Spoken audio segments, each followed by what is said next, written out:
Instrucción 13. Los ángeles como factores de la evolución, de el maestro Max Heindel, del libro Cristianismo Rosacruz, y comentarios de el maestro Israel Rojas Romero, Exégesis al Cristianismo Rosacruz. Cuando se habla de evolución, la idea inducida en la mente occidental es muy materialista. Nos hemos acostumbrado a mirar la materia desde un punto de vista puramente científico, pero nuestro sistema solar procede de una nebulosa ígnea a la que corrientes generadas espontáneamente pusieron en movimiento. Entonces asumió una forma esférica y fue arrojando anillos conforme se contraía. Esos anillos rompiéronse más tarde y formaron planetas que luego se enfriaron y solidificaron.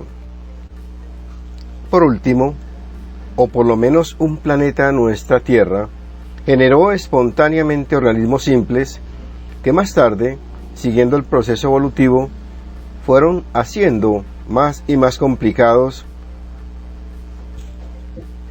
ascendiendo de los radiados, las estrellas de mar, a los moluscos, a las ostras. De aquí que los articulados, cangrejos, langostas, hasta llegar a las especies vertebradas, después de pasar a través de 4 clases de vertebrados, peces, reptiles, aves y mamíferos. Ese impulso evolutivo espontáneo alcanzó su grado más elevado en el hombre, a quien se considera como la flor de la evolución, la inteligencia más elevada del cosmos.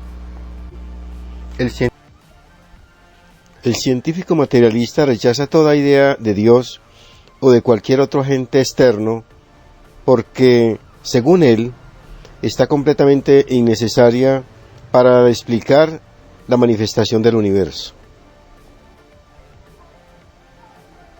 Así que, en vez de probar que Dios es una superficialidad, con su demostración de la teoría nebular, prueba en su más amplia extensión la absoluta necesidad de una causa primordial. Llámesele Dios o désele cualquier otro nombre. Y Herbert Spencer, el gran pensador del siglo XIX, vio eso y en consecuencia rechazó la teoría nebular. Sin embargo, no consiguió dar una explicación adecuada de la génesis de nuestro sistema solar. Así que la ciencia, aunque deseosa de rechazarla, sostiene aún la teoría mencionada sobre el origen del mundo sin aceptar la acción inteligente de un ser o seres extraños al universo, un creador o creadores. Cuando se la comprende propiamente, la teoría científica está en plena armonía con la Biblia, que nos habla de cierto número de diferentes seres que toman parte activa en la evolución de la Tierra y de las entidades que sobre ella se encuentran. Oímos hablar de los ángeles, arcángeles, querubines, serafines, tronos, potestades, principados, poderes de las tinieblas, poderes del aire, etc. Y la mente investigadora preguntará naturalmente, ¿y quiénes son ellos? ¿Qué papel han desempeñado en el pasado? ¿Cuál es su actividad o trabajo actual? ¿Por qué la mente investigadora no puede creer que los ángeles son seres humanos transformados por la muerte en entidades espirituales cuyo solo placer y única tarea consiste en tocar la trompeta o el arpa, cuando en la vida terrestre no eran capaces de distinguir una nota de otra? Tal suposición encontraría a la razón que no está tampoco de acuerdo con los métodos de la naturaleza, que exige que trabajemos para formar nuestras facultades. El maestro Ragozzini, en su exégesis sobre el libro Cristianismo Rosacruz, nos aporta lo siguiente: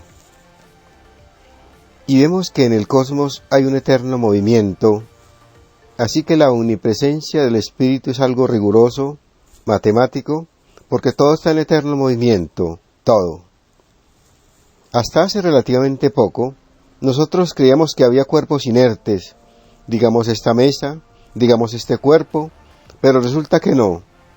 Vino el señor Einstein y probó que toda la materia implica un tremendo movimiento. Tal es el caso de la energía nuclear, base de la constitución atómica, de la constitución molecular, de la constitución orgánica. Así que nos colocamos en un nuevo terreno maravilloso a favor de la sabiduría y la filosofía espiritual de la humanidad. Continúa el señor Masseindel en su libro Cristianismo Rosacruz, que las enseñanzas ocultistas están de acuerdo con la Biblia y con las teorías modernas científicas, según se explica en el capítulo Análisis oculto del Génesis de la obra Concepto Rosacruz del Cosmos, en que lo que ahora constituye la Tierra no ha sido siempre tan denso y sólido como actualmente, sino que ha pasado por 3 periodos de desenvolvimiento anteriores al presente, y que después que pase el actual periodo terrestre, seguirán 3 periodos más antes de que se haya completado nuestra evolución. Durante los 3 periodos precedentes a nuestro estado actual, lo que ahora es la Tierra y el hombre que se encuentra en ella han ido consolidándose gradualmente desde un sutilísimo estado etérico hasta un estado que era mucho más denso de lo que es ahora. Durante la involución o el retorno a la Tierra, el proceso consolidativo, el espíritu que ahora es el ego humano estaba construyendo un cuerpo o vehículo para cada grado de densidad. Estaba inconsciente, pero lo ayudaban en su obra diferentes jerarquías espirituales, los tronos, querubines y serafines. Cuando se alcanzó el máximo de densidad, el espíritu obtuvo el sentimiento interior de ser un ego separado en el mundo material. Este fue el punto de vuelta, cuando la conciencia no podía sumergirse más, y en la medida en que su conocimiento interior, espiritual, vaya despertándose gradualmente, irán también espiritualizando sus vehículos, extrayendo de cada uno de ellos el alma, que no es más que el poder esencia de los mismos. De esta manera, se irán desprendiendo gradualmente de las regiones densas y materiales, y la Tierra se libertará al mismo tiempo durante el resto del periodo terrestre y los 3 periodos subsiguientes. Al principio de la evolución, el triple espíritu virginal era inocente y sin experiencia. Su involución implica la construcción de cuerpos, lo que realizó inconscientemente con la ayuda de poderes superiores. Cuando quedaron construidos los cuerpos, se hizo consciente y comenzó la evolución. Esto implica crecimiento anímico, el que se realiza mediante los esfuerzos individuales del espíritu del hombre, el ego. Al final de la evolución poseerá poder anímico como fruto de su peregrinaje a través de la materia, entonces será una inteligencia creadora. Nos complementa el maestro Israel Rojas Romero, iniciado Ragozzini, en su exégesis, lo siguiente. Luego él establece una serie jerárquica para indicar cómo cada uno de los cuerpos del ser humano está animado, impulsado, guiado y dirigido por un pensamiento o forma que corresponde a la jerarquía respectiva.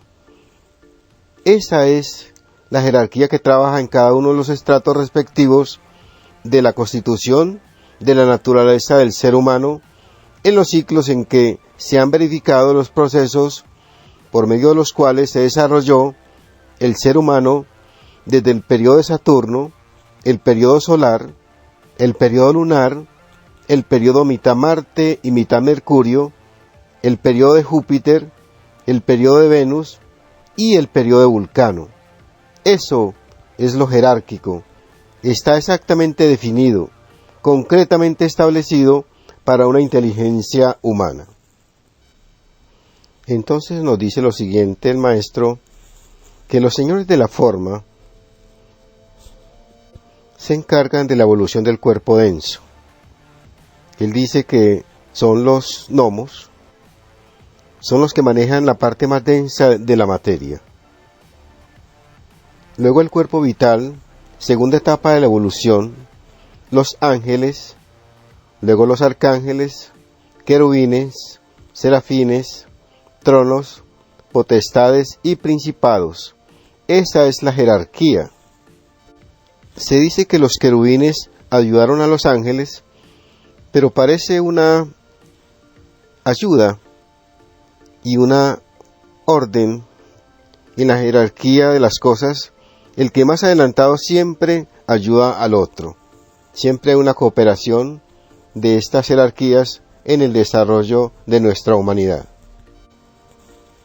De manera que el querubín ayudaba al ángel, sobre todo para manejar la potencia relacionada directamente con la esencia del pensamiento forma del cuerpo vital. Siempre el más sabio ayuda incluso, sea en los hermanos menores, por ejemplo en el ganado, cuando hay alguna dificultad, llega el toro padre y remueve las dificultades, así ayuda al que no tiene la capacidad para hacerlo. Es una ley jerárquica extraordinaria. Así que los querubines ayudaron a los ángeles, los arcángeles que están relacionados con el cuerpo de deseos y están en directa vinculación con el periodo lunar. Luego vienen los serafines, los tronos, las potestades y principados.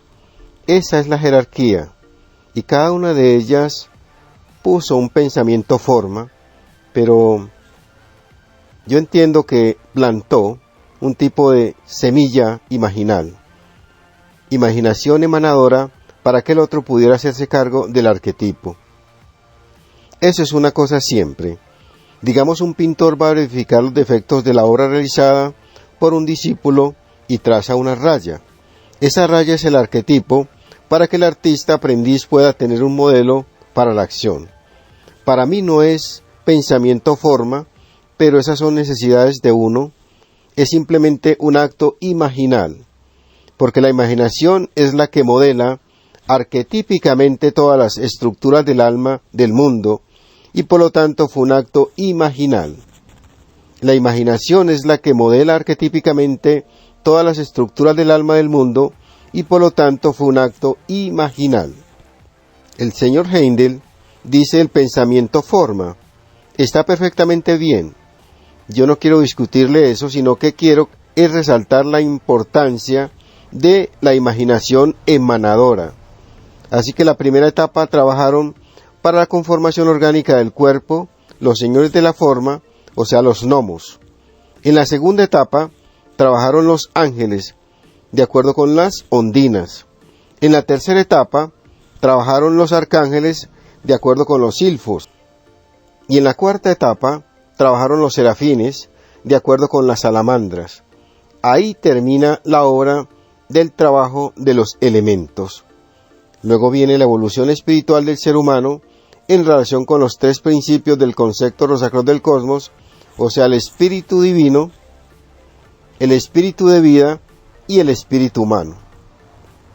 El cuerpo denso es la imagen reflejada y materializada del espíritu divino. El cuerpo vital es la imagen materializada y reflejada del espíritu de vida, y el cuerpo emocional lo es del espíritu humano. Nos sigue comentando el maestro Heindel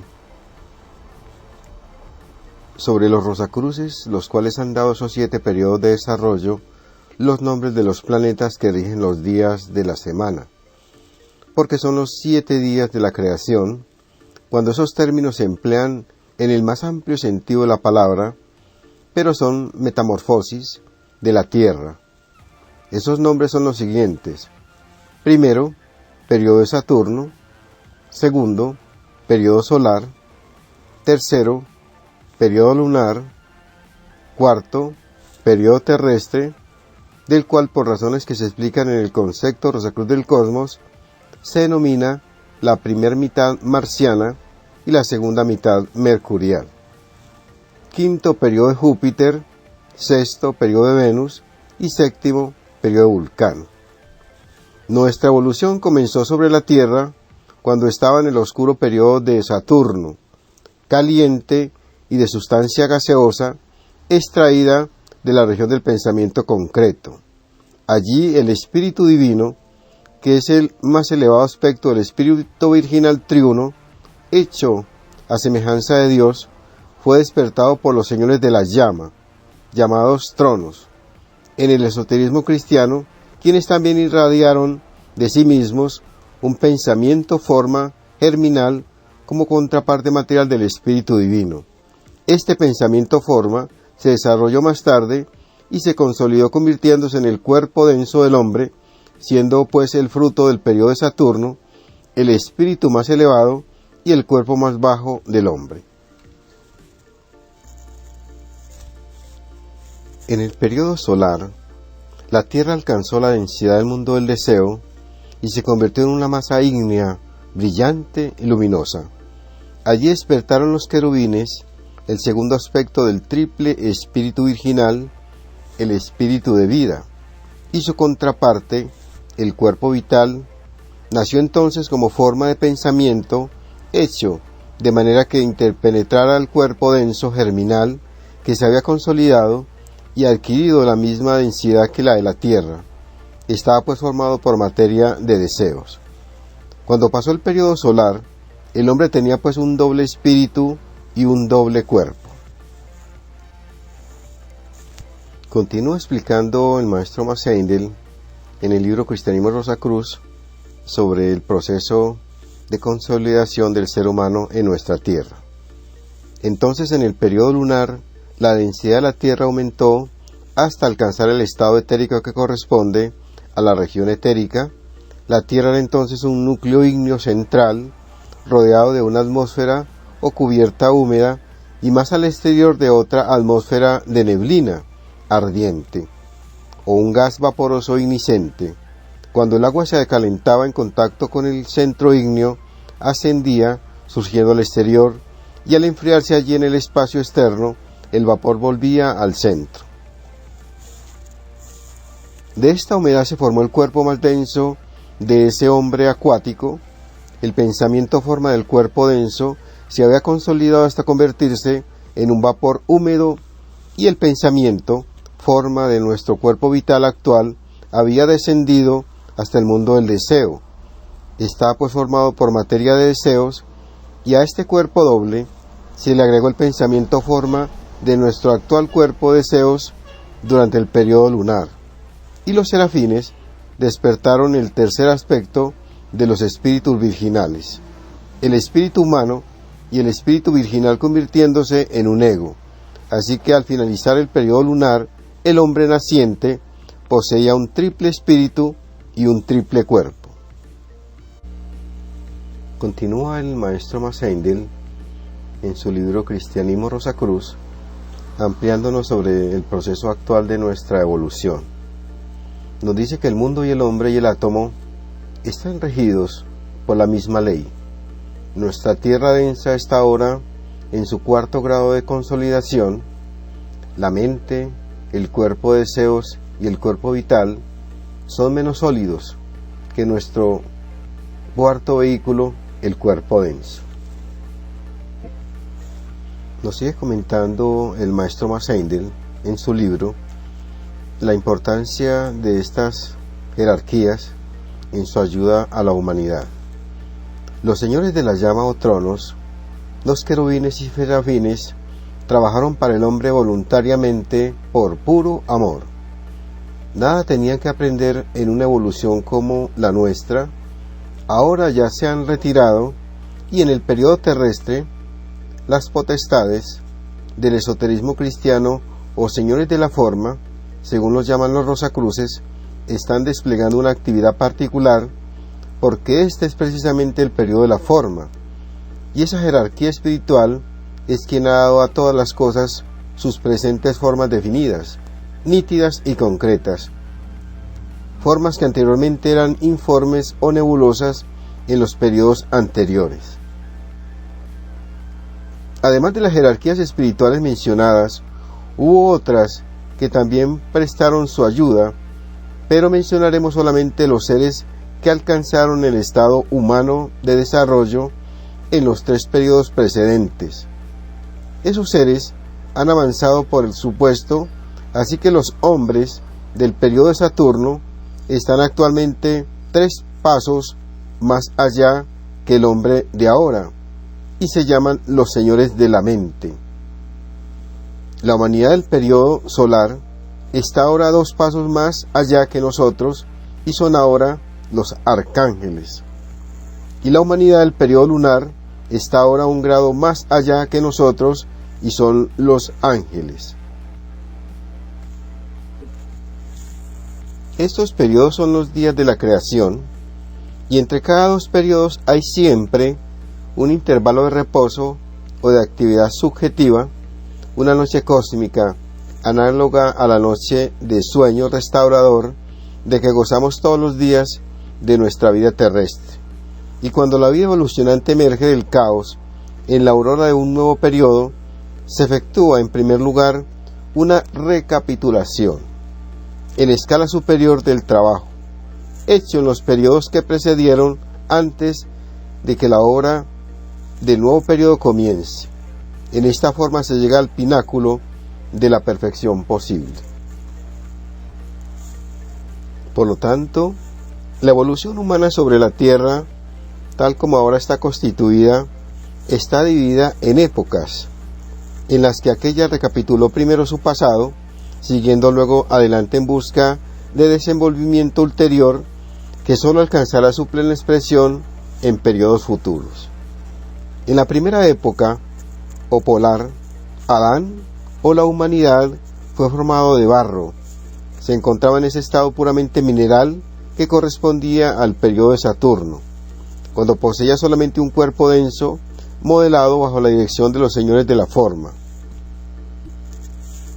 Estaba sumergido en el oscuro y gaseoso planeta que acababa recién de emerger del caos, vacío e informe, como menciona la Biblia, en la misma forma en que la fresa o frutilla está formada por numerosas bayas pequeñísimas. Así sucedía con nuestra madre tierra, la que estaba constituida por los cuerpos densos minerales de todos los reinos y las corrientes de vida que se expresaban como vegetales, animales y hombres. Estaban trabajando para liberarlos. En la segunda época, o hiperbórea, dijo Dios: hágase la luz. El calor se convirtió en una masa ígnea luminosa semejante a la del periodo solar, y el cuerpo denso humano se encerró en un cuerpo vital flotando de aquí para allá sobre la tierra igniscente, como una cosa grande en forma de saco o bolsa. El hombre era entonces análogo al vegetal, porque tenía los mismos vehículos que tienen las plantas actuales, y los ángeles eran sus auxiliares en la organización de su cuerpo vital, como lo son en nuestros días. Nuestra humanidad, con la ayuda de los ángeles, aprendió entonces a construir sus cuerpos más densos con materia etérica, así como nosotros estamos aprendiendo a formar los nuestros con los sólidos, líquidos y gases de la región química. Nos hicimos y se hicieron expertos en la construcción de esos cuerpos, así como lo seremos nosotros en la construcción de un cuerpo denso cuando finalice el periodo terrestre. Por lo tanto, están especialmente preparados para auxiliar a otras oleadas de vida posteriores en las funciones de vida de este vehículo. Trabajan para formar y mantener a los vegetales, a los animales y al hombre, y están por lo tanto relacionados con la asimilación, el crecimiento y la propagación. Los ángeles anunciaron el nacimiento de Isaac al fiel Abraham, pero destruyeron a Sodoma porque abusaba de la función generadora. el ángel Gabriel predijo el nacimiento de Jesús y de San Juan. Otros ángeles anunciaron el nacimiento de Samuel y de Sansón. Entonces los ángeles actúan especialmente en los cuerpos vitales de los vegetales, porque la corriente de vida que anima a ese reino comenzó su evolución en el periodo lunar, cuando los ángeles eran humanos, y trabajando entonces con los vegetales en la misma forma en como lo estamos haciendo ahora nosotros con los minerales. Existe por lo tanto una afinidad particular entre el ángel y el espíritu grupo vegetal. Así podemos explicarnos la enorme asimilación, crecimiento y fecundidad de las plantas. El hombre también adquiría un tamaño enorme en la segunda época hiperbórea, que estaba principalmente a cargo de los ángeles. Así lo están también el niño en el segundo septenario de años de su vida, porque entonces los ángeles pueden obrar ampliamente, y al final de dicha época, a los 14 años, el niño alcanza la pubertad y puede reproducirse su especie, también debido a la acción de los ángeles. La tercera época, lemúrica, presenta condiciones análogas al periodo lunar, pero más densas. El núcleo iniscente de la Tierra en el centro, la capa hirviente de agua encima y la atmósfera de vapor o neblina ardiente al exterior. Pues así dividió Dios la tierra de las aguas. Según dice el Génesis, la humedad densa del vapor, y allí vivió el hombre sobre las islas que formaban la costra sólida que iba emergiendo del mar de agua hirviente. Su forma era entonces completamente firme y sólida, tenía tronco y miembros, y la cabeza comenzaba a formarse. Al agregarse el cuerpo de Zeus, el hombre quedó bajo el dominio de los arcángeles. Nos dice también el maestro Masseindel que esos vehículos no son donación de esas jerarquías. Estas son simples auxiliares del hombre en la construcción de los vehículos, debido a su preparación especial. Así que los arcángeles son los colaboradores de nuestros cuerpos de deseos, pues se hicieron expertos en la construcción y empleo de dichos vehículos cuando eran humanos en el periodo solar, porque entonces construyeron sus cuerpos más densos con materia de deseos, así como ahora nosotros estamos construyendo nuestros cuerpos más densos con materia química. Los arcángeles son el soporte principal del espíritu grupo animal, porque los actuales animales comenzaron como minerales en el periodo solar. En la época lemúrica, el hombre era como aquellos son ahora. El espíritu estaba fuera del cuerpo que tenía que guiar, pero todos los cuerpos humanos fueron impregnados con el germen de la individualidad o personalidad separada que se explicará ahora. Así que no eran tan fáciles de guiar como los animales del presente, pues el espíritu separado de cada animal está aún inconsciente. El deseo predominaba y necesitaba un yugo muy vigoroso, lo que se le facilitó a unos cuantos de los más tratables entre la naciente humanidad de la época lemúrica, y esos se convirtieron en su tiempo en instructores de los demás, pero la mayoría no quedó animada así. En la cuarta o época atlante comenzó el verdadero trabajo del periodo terrestre. El triple espíritu estaba destinado a entrar en el triple cuerpo, convirtiéndose en un espíritu interno, para que obtuviera pleno dominio de sus vehículos, pero faltaba el eslabón de la mente, y este lo debemos a los señores de la mente, quienes habían ya impregnado los cuerpos con el sentimiento de personalidad separada, al que se sobrepuso al primitivo sentimiento de solidaridad con todo, lo que permitió que cada individuo tuviera experiencias individuales de condiciones semejantes. Los señores de la mente alcanzaron el estado humano en el periodo de Saturno. No eran dioses, llegados allí de alguna evolución anterior, como los querubines y serafines, de ahí que las tradiciones orientales los llamen asuras, no dioses, y que la Biblia nos denomine poderes de las tinieblas, parcialmente porque venían del tenebroso periodo de Saturno y parcialmente porque los considera malos. San Pablo habla del deber que tenemos de luchar contra ellos. San Pablo tiene razón. Pero es necesario comprender que no hay nada absolutamente malo y que los tiempos pasados fueron los benefactores del hombre. El mal no es más que el bien fuera de lugar o no desarrollado. Por ejemplo, supóngase un experto constructor de órganos que haya hecho uno de ellos su obra maestra. Entonces él es la encarnación de lo bueno. Pero si él no conoce la música e insistiera en ocupar el puesto del profesor que ha de tocarlo, sería malo. Cuando los señores de la mente eran humanos, en el periodo de Saturno y la Tierra estaba compuesta de sustancia de la región del pensamiento concreto, nosotros comenzamos nuestra evolución como minerales y los señores de la mente aprendieron a construir sus cuerpos más densos con esos minerales, así como ahora estamos aprendiendo nosotros a construir nuestros cuerpos con los minerales actuales. De esa manera se hicieron expertos en el empleo de esa materia mental, estableciendo por consiguiente una relación extraordinaria, íntima con nosotros.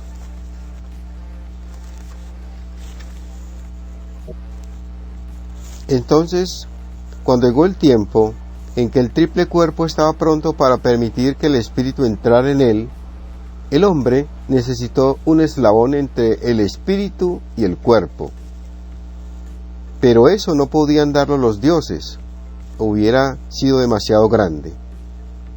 Los arcángeles y los ángeles no podían crear todavía, pero los señores de la mente habían llegado ya al tercer periodo más allá de aquel en el que éramos humanos, aquí en la tierra, y se convirtieron en inteligencias creadoras. Así que naturalmente hicieron un alto en su camino e irradiaron de sí la sustancia de que está formada nuestra mente. Viniendo de donde viene nuestra mente, es por supuesto separativa y se rebela, y resiente contra la autoridad. Tenía que ser el instrumento del espíritu infante para gobernar su triple cuerpo, un yugo para el deseo exuberante. Pero la mente es muy tirana y es más difícil de ser subyugada que un caballo salvaje. Le agrada más dominar a la inferior que obedecer a lo superior. Añadió astucia al deseo y de ahí que las pasiones predominaran entre los atlantes. La raza degeneró y se hizo necesario crear una nueva bajo condiciones también nuevas. Tanto, la atmósfera ardiente y vaporosa de la Lemuria fue enfriándose y condensándose en una neblina espesa hasta los tiempos de la Atlántida. Allí vivieron los Nibelungos, los hijos de la niebla. Ellos fueron los atlantes. Entonces Dios ordenó que las aguas se juntaran en un lugar y que apareciera la tierra seca. La niebla se fue condensando gradualmente, inundando los valles de la Atlántida, pereciendo así esa raza perversa, salvo unos cuantos que eran el pueblo elegido para formar el núcleo de la actual raza aria, para que heredaran la tierra prometida, la tierra tal como está ahora, constituida. Estos pocos se salvaron según la relata la historia de Noé y de Moisés, quienes guiaron al pueblo de Dios desde Egipto, la Atlántida a través del Mar Rojo, las inundaciones de la Atlántida, donde Faraón, el malvado rey de esa raza, pereció con todo su ejército. Las jerarquías espirituales se vieron seriamente obstaculizadas en sus esfuerzos para ayudar al hombre desde que el hombre recibió la luz de la mente y desde que abrió su entendimiento. Entonces tomó asunto en sus manos de los que no tenía conocimiento real alguno. La propagación, por ejemplo, y el resultado de esto fue que como ignoraba las leyes cósmicas que la regían, el parto se hizo doloroso y la muerte se convirtió en la experiencia más frecuente y desagradable. Por consiguiente, se hizo necesario tomar prontas medidas para dominar la naturaleza inferior, y esto lo hizo Jehová, el iniciado más elevado del periodo lunar, regente de los ángeles, siendo ayudado en sus esfuerzos por los arcángeles, que son los espíritus de raza, según habla Daniel 12:1. Jehová ayudó al hombre a dominar la mente y el cuerpo de Zeus, dándole leyes y decretando castigos para los transgresores, y se puso el temor de Dios frente a los deseos de la carne. De esta manera se manifestó el pecado en el mundo. Los arcángeles, como espíritus de raza, luchaban a favor o en contra de una nación, para castigar a la que había pecado. Por medio de este otro grupo, Daniel 10:20, los ángeles eran los que llenaban o vaciaban el trigo de graneros, los que hacían producir buenas o malas cosechas, y los que multiplicaban o hacían estéril a la familia, según fuera necesario premiar la obediencia a la ley impuesta por el jefe de los espíritus de razas. Jehová, o castigar por haber violado la ley, confucianismo, taoísmo, budismo, judaísmo, florecieron y obraron sobre el cuerpo de Zeus como religiones del Espíritu Santo. Jehová ayudó al hombre a subyugar el cuerpo de Zeus, pues éste se obtuvo en el periodo lunar. Pero la ley produce el pecado, es separatista, y además el hombre tiene que aprender a hacer el bien sin tener necesidad del factor miedo. Por lo tanto, Cristo, el más elevado iniciado del periodo solar, vino para enseñar la religión del Hijo, que obra sobre el cuerpo vital que se obtuvo en el periodo solar. Él enseñó que el amor es superior a todas las leyes. El amor perfecto arroja al miedo y emancipa a la humanidad de la raza, de la casta o de la nación, y la llevará a la fraternidad universal, la que será un hecho cuando se viva el verdadero cristianismo. Cuando el cristianismo haya espiritualizado plenamente el cuerpo vital, llevándolo a un grado más elevado aún, entonces vendrá la religión del Padre, quien, como es el iniciado más elevado del periodo de Saturno, ayudará al hombre a espiritualizar su cuerpo denso, que se originó en el periodo de Saturno. Entonces se trascenderá hasta llegar a la fraternidad. Ya no habrá más ni yo ni tú, porque todos seremos conscientemente uno en Dios, y el hombre se habrá emancipado del auxilio de los ángeles, arcángeles y poderes superiores. Esta es una de las enseñanzas maravillosas de este tema sobre el cristianismo Rosacruz del maestro Max Heindel. Continuamos con el tema del exégesis del maestro Israel Rojas frente al tratado que realiza el maestro Max Heindel. Entonces habría que pensar en la evolución espiritual, que es un refinamiento de los sentidos del ser humano. Y habría que pensar también en la evolución, que es el trabajo por medio del cual el ego saca de su estado latente a condición activa una energía de la naturaleza. Eso sí es definir la evolución como el trabajo interno del ser humano. Así podemos inteligenciar perfectamente aquellas cosas. Ahora, la mente obstaculiza el trabajo de las jerarquías, nos dice el maestro en su aporte al tema. Así que el trabajo de las jerarquías solamente puede acaecer cuando la mente funcional no opera, es decir, en pocas palabras, más refinadas en la verdad de las cosas, cuando el egoísmo no impera.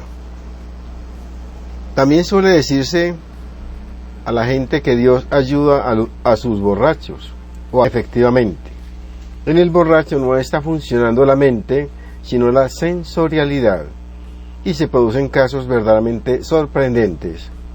Es por eso, porque la mente no deja que las jerarquías operen. La mente ha endurecido demasiado los vehículos del ser humano. Todas las vanidades de la raza son verdaderamente aterradoras. Veamos, por ejemplo, la violencia de las guerras. ¿Qué las produce? El egoísmo mental de los jefes de los pueblos. Nunca la sensibilidad. Entonces un ángel no puede intervenir en nada. Está bajo la fuerza misma de la destrucción. Así que la mente es el gran obstáculo para que operen las jerarquías.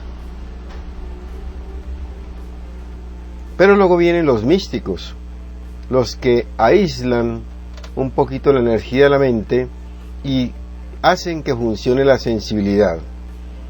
Entonces los ángeles, los arcángeles, los querubines, los serafines y los tronos y las potestades y los principados operan realmente y positivamente.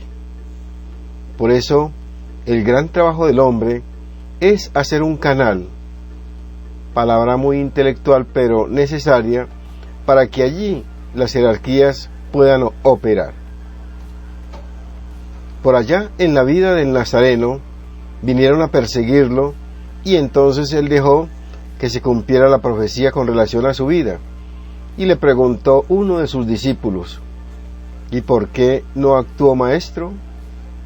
Él le respondió: si yo hubiera podido llamar una jerarquía de ángeles y arcángeles para que destruyeran a mis enemigos, pero entonces hubiera quebrantado la armonía del espíritu. Por eso se cumplió la ley. Así, vamos entendiendo nosotros a través de la filosofía Rosacruz cosas que por otros caminos o medios no se pueden entender jamás. De tal suerte que a estudiar las jerarquías, y es algo rigurosamente indispensable, ángeles, arcángeles, querubines, serafines, tronos, potestades, principados. Si nosotros limpiamos nuestra fuerza egoística de la mente ordinaria, todas aquellas jerarquías pueden ayudarnos. Un hombre suficientemente espiritual puede pedir a un ángel que ayude a un niño y lo hace tranquilamente. Yo he tenido la ocasión de presenciar hechos. Un hombre suficientemente espiritual y evolucionado que haya aislado el egotismo de la mente puede valerse, utilizar las energías potenciales de aquellas esencias espirituales de la jerarquía para conseguir determinados fines. Luego, el gran obstáculo para que la jerarquía espiritual opere en nosotros es el egotismo mental. Si tenemos entrenamiento y suficiente capacidad para aislar el egotismo mental y colocarlos en el mundo de la sensibilidad estética, podemos ponernos en comunicación con aquellas jerarquías, y aquellas jerarquías pueden ayudar porque hay manantial de potencias adecuadas para su uso. Pero si el egotismo de la mente ha cerrado aquellos canales de la energía, es absolutamente imposible que operen las divinas jerarquías.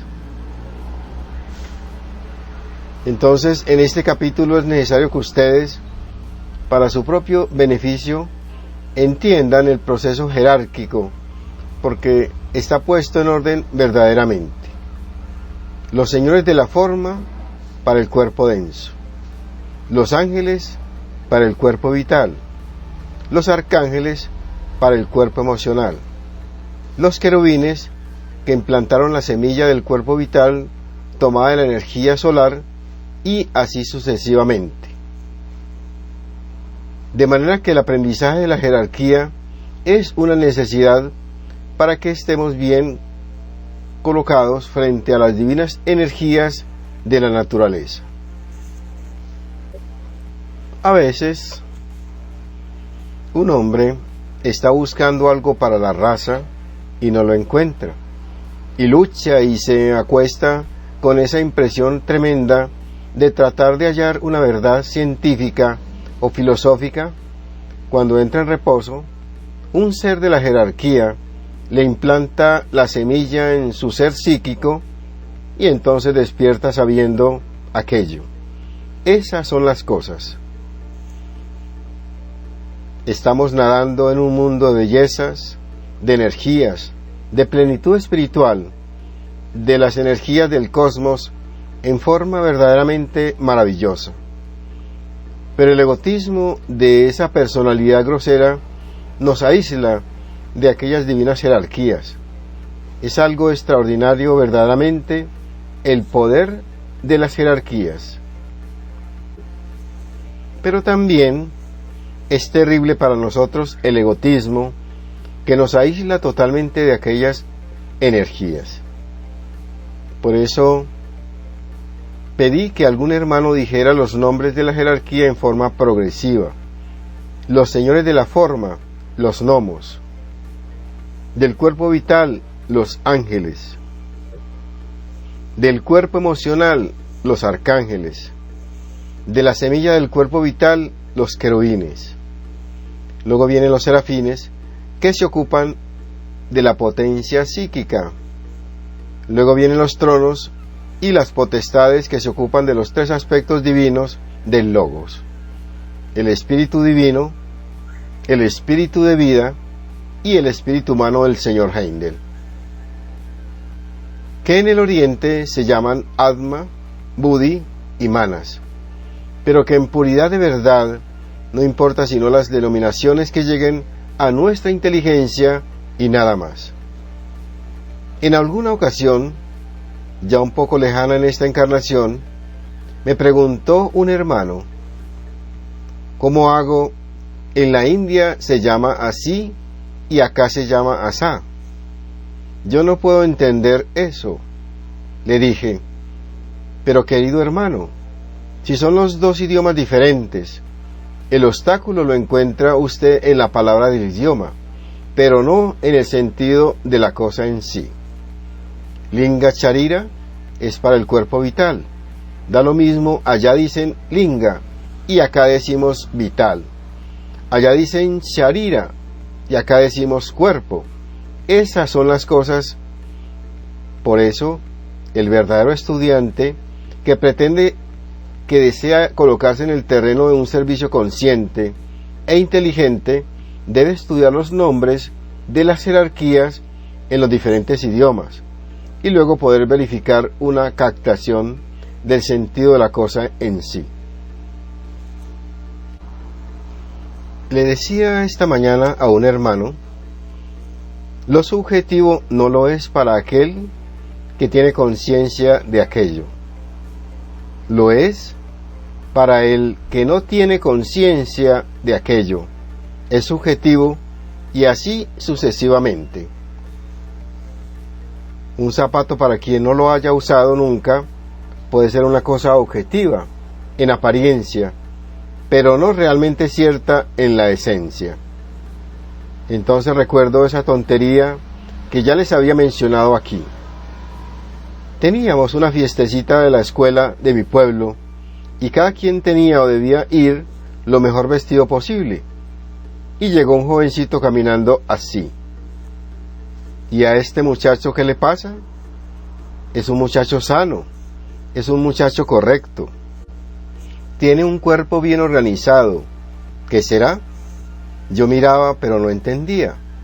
Entonces vino otro que era más vivo y lo cogió del hombro y le dijo: no sea pendejo, quítese los zapatos ya, quíteselos. El otro se los quitó y le dijo: so bruto, es que te pusiste el izquierdo en el derecho y el derecho en el izquierdo. Luego él no podía objetivar un calzado que él no había utilizado. Sin embargo, ahí estaban los dos mamotretos, y así nos pasa a nosotros. Siempre nos pasa así. La experiencia de la vida es una cosa bastante difícil, y por eso no debemos jamás reírnos de alguien que comete un yerro por carencia de experiencia de la cosa más simple, porque le hace falta un tacto, la experiencia, la conciencia de la cosa en sí, y esto está en correlación directa con las jerarquías. Un adepto ya no necesita el uso de las jerarquías porque él mismo ha entrado en la jerarquía consciente del sentimiento fraternal del Espíritu de Cristo en él. El Cristo está en relación con todas las jerarquías, pero no piensen que el Cristo es Jesús. Él era un adepto. las esencias de los poderes cósmicos, es algo verdaderamente maravilloso aquello. Había un curador que dejaba a cargo del enfermo al ángel Rafael. El enfermo amanecía curado y él se iba en otra dirección para ocuparse de otros servicios. De manera que esto de las jerarquías es demasiado grande, es extraordinario, pero nosotros con nuestro egoísmo nos hemos aislado de la posibilidad que las jerarquías utilicen la energía adecuada para verificar una obra en el mundo respectivo de la energía y de la conciencia. Entonces volvamos a recapitular y veremos que hay necesidad de establecer buena conciencia de la jerarquía, que no es una diversión. Los señores de la forma son los gnomos, porque ellos son los encargados de las partículas de la materia más densa. Que los señores de la vitalidad son los ángeles, de la emoción son los arcángeles, los querubines de la semilla del cuerpo vital extraída de la energía solar, luego serafines, tronos, potestades, principados, que corresponden a los aspectos más altos de la expresión del espíritu divino, espíritu de vida y espíritu humano. Así que el conocimiento de la jerarquía es algo verdaderamente fundamental. Nos dice el adepto KH: quien pretenda conocer a lo Dios o a Dios, porque no es una entidad sino un poder cósmico, y no lo haga a través de las jerarquías, pierde el tiempo y el esfuerzo. Entonces, es de suma importancia adquirir un conocimiento claro de la jerarquía, su nominación, su sentido, su importancia y el famoso pensamiento forma, la imagen, diría yo. Soy un poco rebelde en mis apreciaciones porque tengo alguna muy relativa experiencia.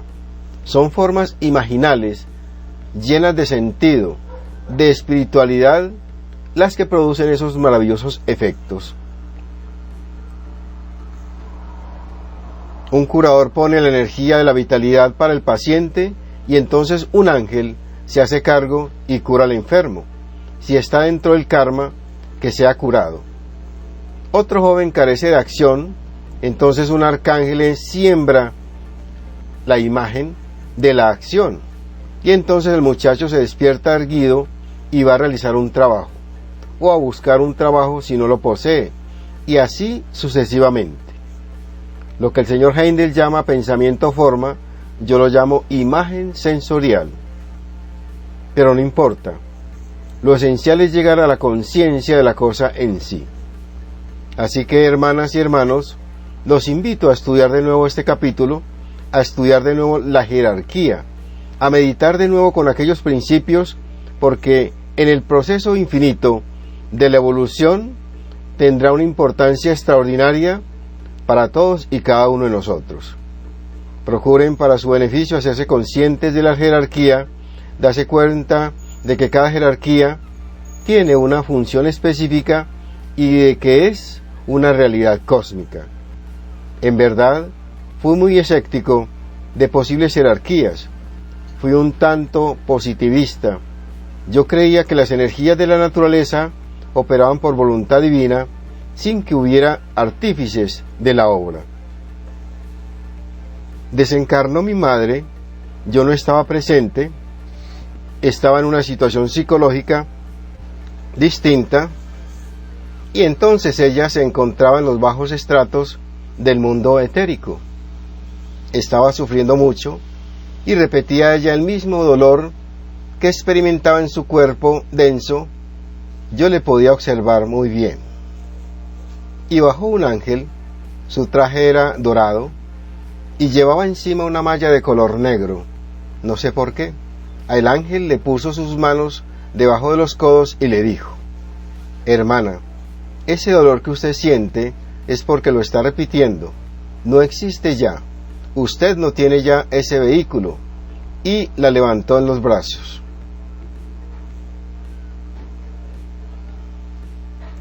Entonces vi que la jerarquía era una absoluta realidad.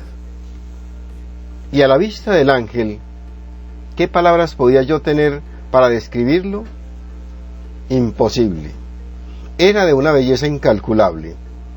Sus ojos eran azules, sus radiaciones que parecían cabello cubrían su cuerpo, y la suavidad con que se movía en el espacio era de una celeridad y de una inteligencia incalculable. Entonces ya supe que la jerarquía era una realidad, que no era una figuración, que no era una fantasía de esoteristas y de místicos, sino una realidad extraordinaria y tremenda. Después, en otra ocasión, tuve oportunidad de ver cómo una potencia angélica ayudaba a un niño en un momento muy difícil. Así que esas son realidades, son poderes extraordinarios del Logos que se han venido estilizando a través de las edades para cumplir funciones específicas en cada una de las etapas y grados de conciencia que nosotros tenemos que transitar conscientemente a través del tiempo y del espacio, en la infinita evolución de la conciencia espíritu y del espíritu conciencia. Estas son palabras del maestro Israel Rojas Romero Ragozzini en la exégesis del tema del cristianismo Rosacruz, aportando a la presentación de nuestro maestro Max Heindel. Muchas gracias.